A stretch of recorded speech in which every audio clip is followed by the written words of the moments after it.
Hello, gamers. Welcome to the 10th episode of the TPP Perspective, a podcast by a gamer dealing with topics of and events of esports, gaming industry, movies, and other facets of entertainment. Today, we mark a very special checkpoint in our podcasting journey, 10th episode of a podcast uploading somewhat consistently for past 10 weeks is an achievement that I am pretty much proud of. And I felt it worthy to be mentioned. Also, I would like to give shout out to uh, some people who might be listening to this podcast and to all those who actually responded to my shameless self promotion that I did to all those friends that I have in a mobile game that I actually play. It's called Standoff 2. There were many people who I know in game and have been playing since the beginning. I downloaded the game, and among them many responded me back in the in-game chat. Shout out to them, and special shout out to anyone who actually joins in either on our Twitter or on any of the platforms on which these episodes are being broadcasting, and if is listening to this episode. As usual, our episode each episode of podcast is divided into many sections. First being esports, second being the game review, third being the uh, other news from the gaming, followed by any news from movies and other facets of entertainment or technology that we have to talk about. We have been doing this small uh, description of how the podcast is being scheduled and divided into sections. I will keep doing until we get a consistent audience base who listens and they get uh, accustomed with the architecture of the episode, actually what it is set as. So let's start with our esports section of this week. So this week or past week, past Sunday, I think we had the finals of Counter Strike's one of the tournaments that was PGL uh, organized CS tourney in cluj, napoca, and it was, w- if not the best, one of the most entertaining events that took place in 2025 for Counter Strike, as the crowd in the Cluj, the arena structure, it was very fantastic. If you have watched the any of the games, then you might also share the same thought with me. But if you have not watched it, the stadium, mostly in other tournaments, it's one side of the arena or the stadium, there is a stage and the casters, and then uh, I think around uh, 270 to 300 degrees in front of the stage there is sitting area for the crowd, and it's like a typical uh, amphitheater like modern stadiums. But in the club, it was, stage was in the center, the trophy was in the center, the interviews were happening in the center, and the casters were in the center, and the whole sitting area was actually an surrounding oval uh, stadium, and it felt like an actual sports and the crowd at the cluj napoca, they were very enthusiastic, uh, very participating, as they were cheering for teams. There were no booings. They were all enjoying. They were responding to casters and responding to great plays that were being made. Also, as it was marking 10 years since Counter Strike did any tournament in Cluj Napoca, as last time any Counter Strike tourney that happened was back in 2015, when there was a major at Cluj-Napoca, in which I think NVS won the major, and the star player was Kenias, Mr. Opper himself, the magician, and the CEO, the owner of PGL, or the one of the owners of the PGL, actually belongs to the same country, and he being a CS enthusiast and wants to bring CS back into their country and back to Cluj-Napoca. So, uh, and it's just not being an idea or a thought of a CEO. Actually, you could feel the same energy from the crowd who were enjoying the CS happening in their uh, city, and their desire to have Counter Strike being held in their city in tournaments. Plus, uh, there were some peoples who were also attending the major in 2015, and back in 2015 when the major was held, there were actual some vintage uh, Counter Strike in-game badges which were sold, and those are now very expensive collections. And there were some people who actually bought their whole what do you say, properly decorated in a frame, a set of all those collector pins of the Counter Strike. And that part actually uh, speaks how enriched the Counter Strike history and the Counter Strike community culture is.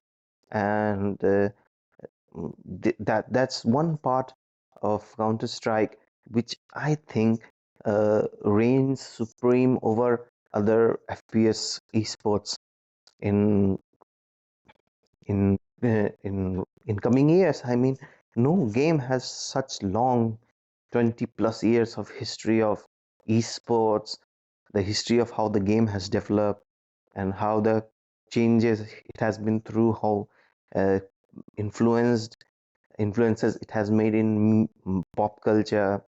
I mean, one of the world's top athletes, Neymar, and some other footballer also, they also own esports teams, and they participate in Counter Strike. They play Counter Strike. Neymar streams Counter Strike, boasts a very uh, illustrative Counter Strike inventory. So yeah, this is what uh, Counter Strike esports uh, majorly about. Apart from this enriched relation between Cluj-Napoca and Counter Strike, the final match was uh, somewhat interesting.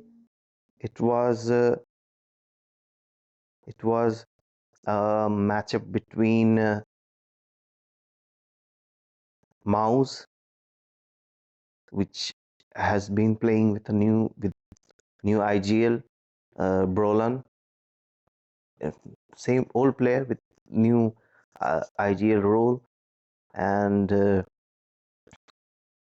after addition of Spinks, the ex-rifler from Vitality, who has been a very good talent in past Counter-Strike history, and the way he played in the tournament actually gives a stamp of authenticity uh, of everyone or anyone talking about how good Spinks is.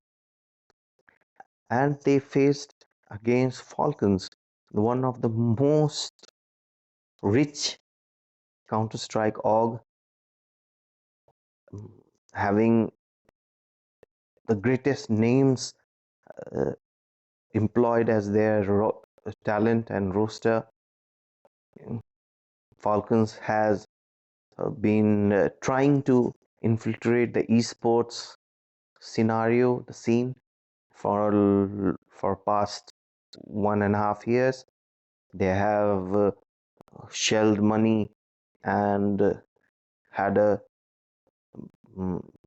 had a previous roster of Madden, Sunpies, Dupree, Majesk, and Snappy, with Zonic being the coach, most paid coach, a top-notch team, player like Dupree, who is uh, the goat of CS, and Majesk, uh, the great rifler from Astralis, and Sunpies and Madden being a great ends talent.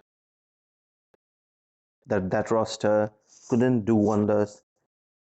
Then they added Simple for a month, and again they faltered. During those times, it was a rumor that they had offered some hefty amount for Nico to actually join, but that time Nico refused it, dreaming for a major win with his boys Monezi, Huxi, Hanta, and Metzi. No, it was not Metzi, it was next. And actually, Falcons uh, came very to the close to the trophy in Shanghai Major after addition of mobs and snacks as their new IGL, but it was the dream still remained as a dream for Nico. And this year, Falcons were able to get Nico. In addition to that, they added the core of Heroic, that being the IGL Kixon and Tessus and Dexter, the core of Heroic, and with Majis following from the previous roster and being coached by Zonic, they had a very good run at cluj napoca, and they finally reached the grand finals of any tournament, but they faltered 3-1. But in this tournament, the highlight was snatched away, uh, not for everyone, but for me, definitely the semi-final. Uh, no, sorry, not the semi-final, but the uh, match for the number 3 in the tournament was stole the all limelight because of the first map which took place on Mirage between I think the match was between Astralis and Faze. Let me have a look. I think it was yeah, it was between Astralis and Faze, and the f- the f- the first match actually the first map actually went for 5 overtimes. The final score was 28-24 for Faze clan, but it was a pure entertainment. Uh, if you were actually watching the match, it was just a great display of Counter Strike, rounds after rounds, fighting like two boxers in a ring and punching each other out, trying to get that win. And and actually, the whole thing was taken by Astralis, who, like Falcons, have been very much struggling since the whole uh, Town and Zabi poaching from Heroic and drama with Heroic and Cadian, and then Cadian coming to the org playing against players who, under quotes, backstabbed him, and mentioning the fact that this team came very close to winning a major in the Heroic. And after that good performance, this whole roster drama happened, and Astralis was getting very much hate, like Falcons, which have been getting a lot of hate, and Astralis have been struggling since, uh, removing Blame F, removing JKS, then removing Bro. They had lots of experiments with the roster. Once Device was frustrated and he went for a break.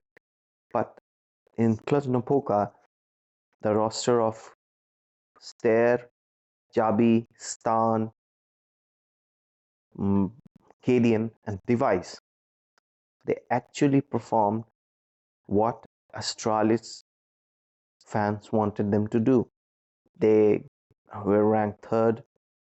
They gave a very good fight, and especially after a devastating loss they faced against Heroic, I think, in IEM Dallas, in which they were obliterated 2-0. And uh, so Clonapoca was a W event, and and yeah, this is all for Counter Strike's esports event. Right now, the ESL Pro League has been started. I may or may not follow it. Let's see for coming episodes. If anything interesting happens, I will talk about it.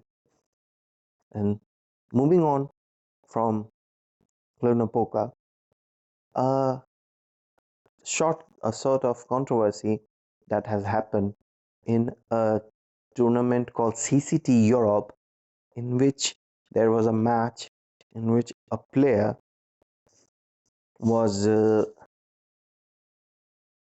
whose team has lost a round. He was the only one surviving. I'm not sure if he was the only one surviving, but he was about to be killed, and he saw that the timer has run out. And in CS, if you get killed in those 2-3 seconds after the map has ended, you get $0 as the reward. As in CS, as in many FPS games, it is, if you win you get an award, if you lose you get an award of in-game money, and if there's a streak of losses, then you get any X amount of money. But if you are in a eco round, if you die without killing anyone, and if you're not at streak, then you lose the gun, the weapon that you had, and you get less money. So you get no money if you die after the time is finished. So the player decided to disconnect from the game at the moment he was to be killed after the round has finished. And it actually led to him being penalized by the tournament, as because it is illegal, and has been mentioned in rule books of that if you intentionally disconnect just to uh, just to gain some benefits in game, then you are to be penalized.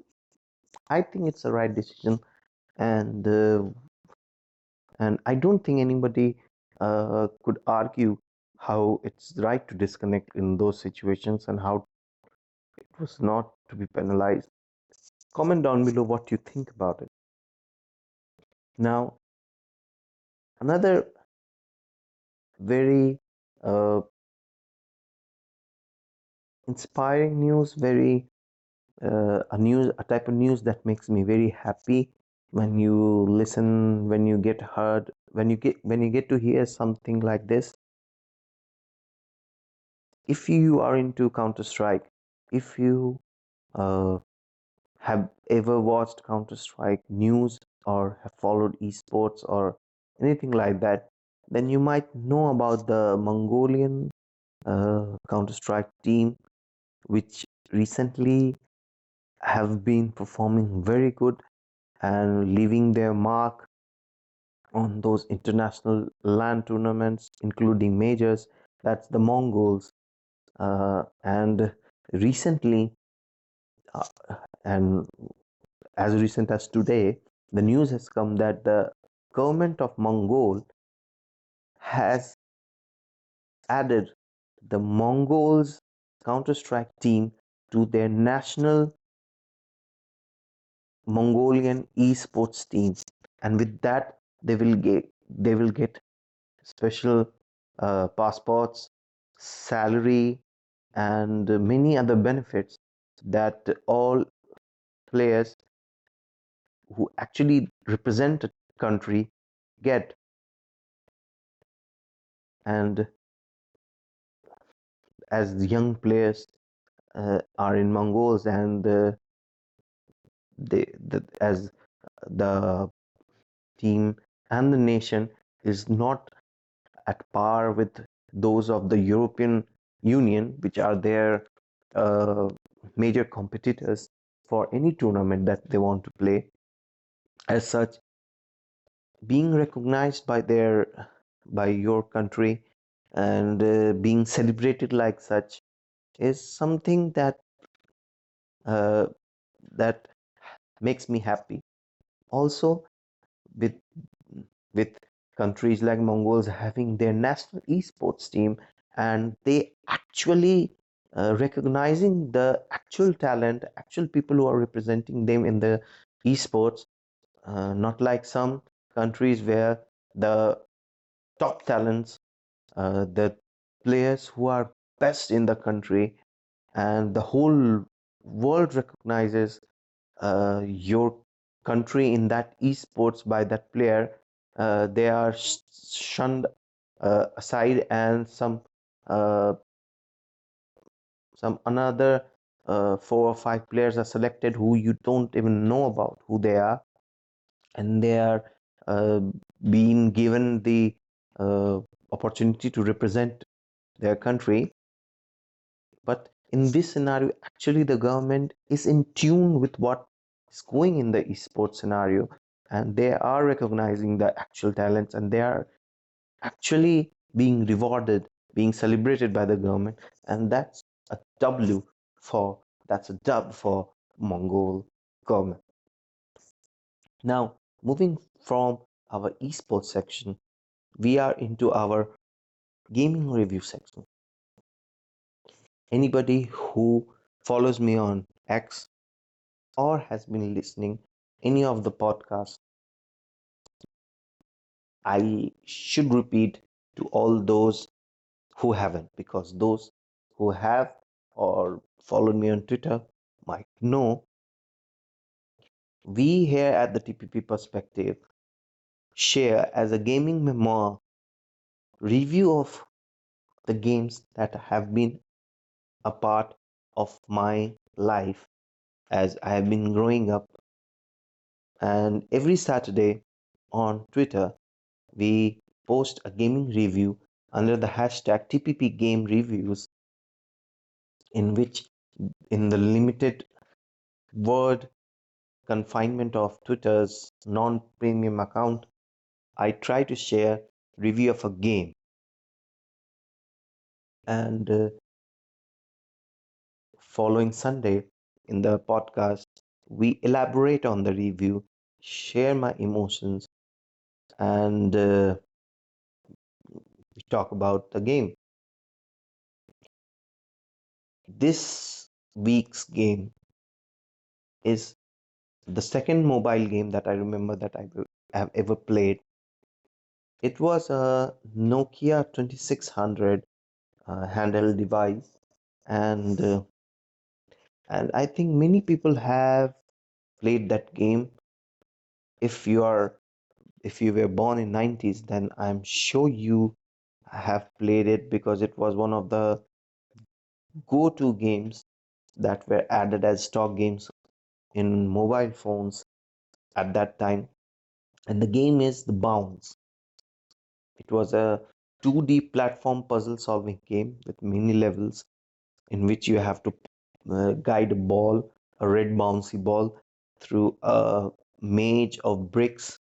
It was a 2D platformer, and the ball was able to bounce, jump, move over obstacles, and you had a limited number of lives. And actually there were a lot of terrains. There were uh, different air densities, air flows, a pointy octopod enemies that used to move in geometric straight or diagonal lines. You have to mm, uh, you have to traverse through water, and and there were uh, a fixed amount of rings uh, in a level, and some levels even had an extra heart, and you have to actually get all those rings and finish the level to proceed to another one to eventually end the game on something 50th or 60th level. It was a fun game, and uh, I remembered I had completed that game multiple times. I enjoyed playing that game. It was challenging. It was uh, uh, very fun to play. And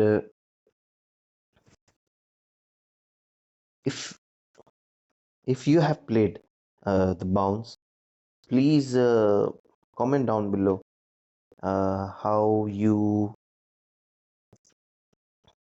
uh, remember it and how do you feel about it. And if you want to know how much I rated it out of 10, you have to go on Twitter and type hashtag TPP game reviews, where you will find all the 10 games that I have reviewed since. Or you can go on my profile at the rate of TPP perspective and check for our latest Saturday post.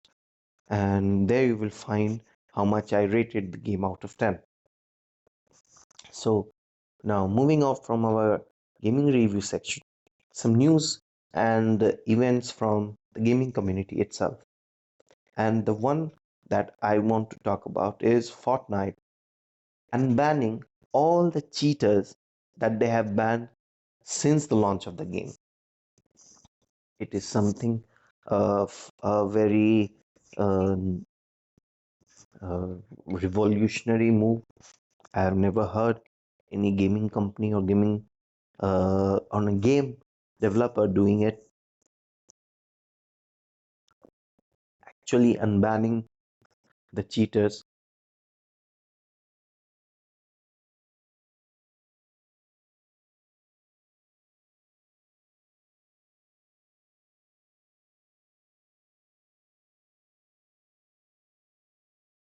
So in a way, they are giving an opportunity to those players who were naive at the time and or accidentally uh, cheated in the game and now regret. I actually feel that every game should do that. Once in a lifetime, they should unban all those people, and they should give them a second opportunity. Everybody in this world, I think, unless you have done uh, anything very nasty, you should be given a second opportunity. Also, the people at Fortnite have warned that if caught cheating again, there will be no mercy. They will be banned for lifetime. And also, the lifting of the bans were not done for those who were banned for selling cheats. It's only for those who cheated. So basically, is if you have cheated or accidentally cheated, you get a chance to save your account. If you are caught again cheating, you will be banned for lifetime. And if you were selling cheats and got banned back in the days, you are never going to be unbanned,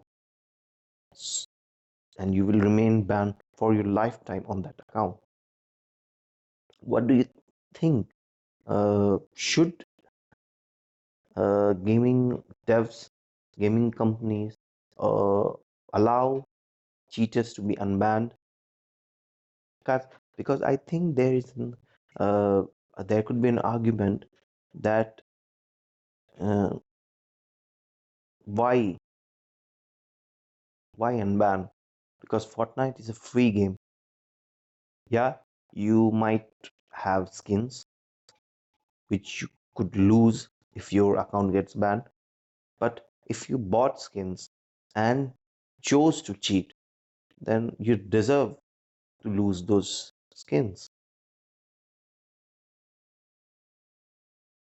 And I'm curious what most of the people think.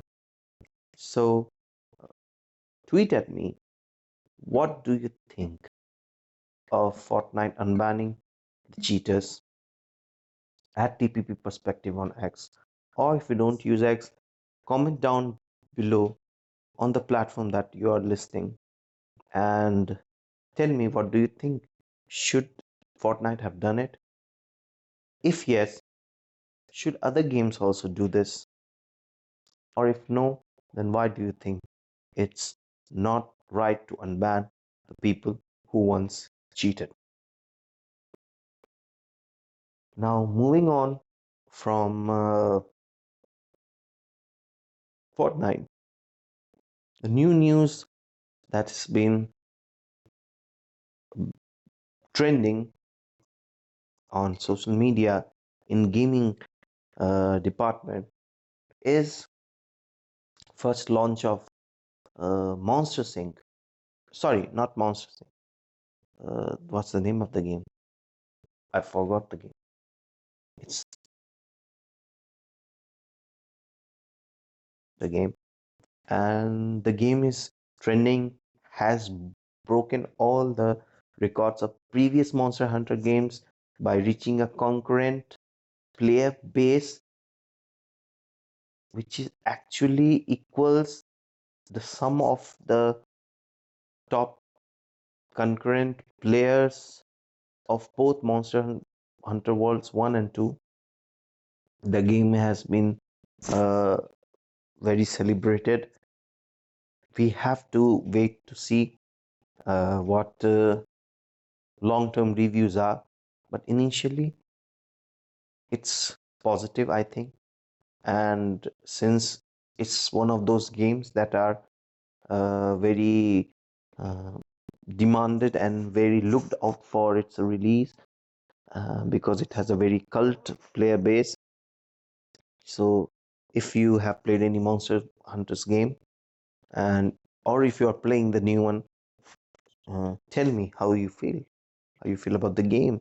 Do you like it? If not, what you don't like? And the second buzz in the gaming community is being the addition or the launch of new duelist in Valorant.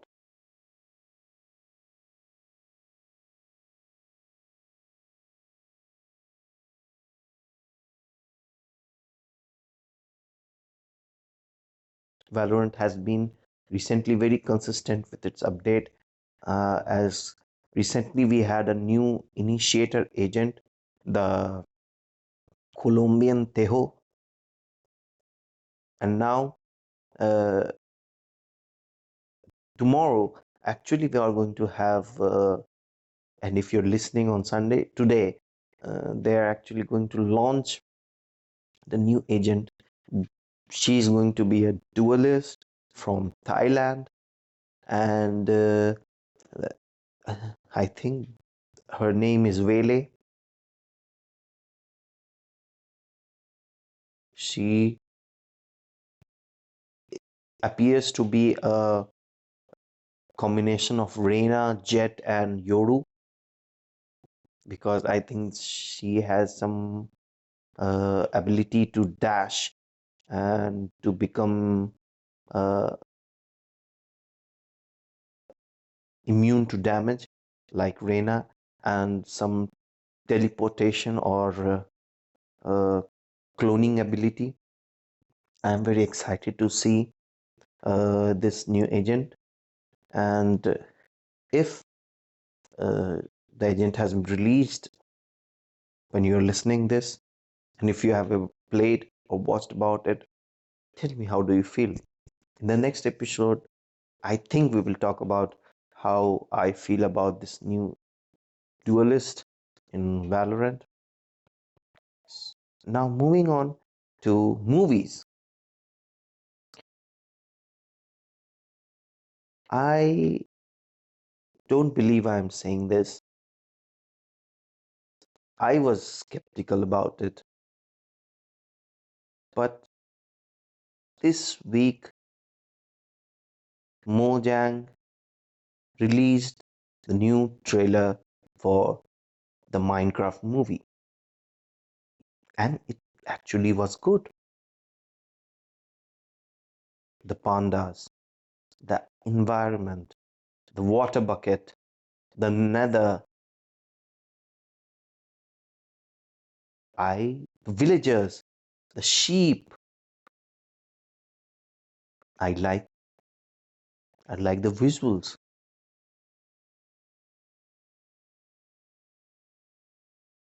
and Jack Black being the powerhouse of acting, and his phenomenal history in movies of this genre like Kung Fu Panda, Jumanji, these animated and live action type movies from inspired from games, and Minecraft being such a big part of millions of players, and the way they are portraying the world, the character design, the character images, the Minecraft music when played on big screens with on big loudspeakers.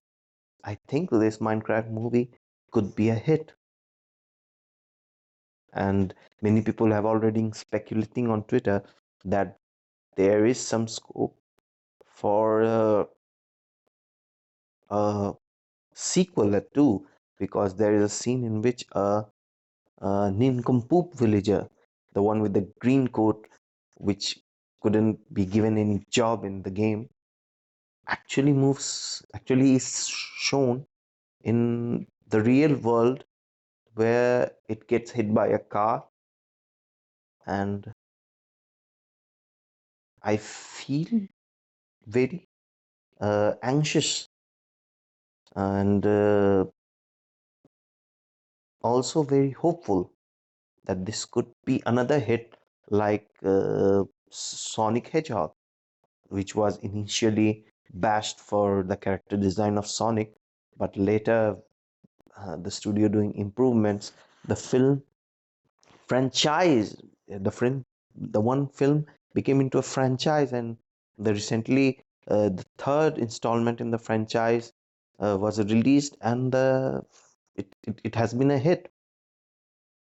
Have If you have seen the Minecraft movie trailer, talk to me. What do you think? What do you feel? Did you love the trailer?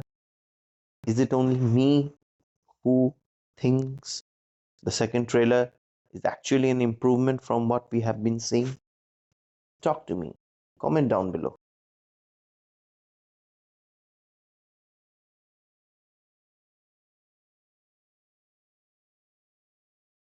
So this was all for the 10th episode. It was a special mark on our journey in podcasting.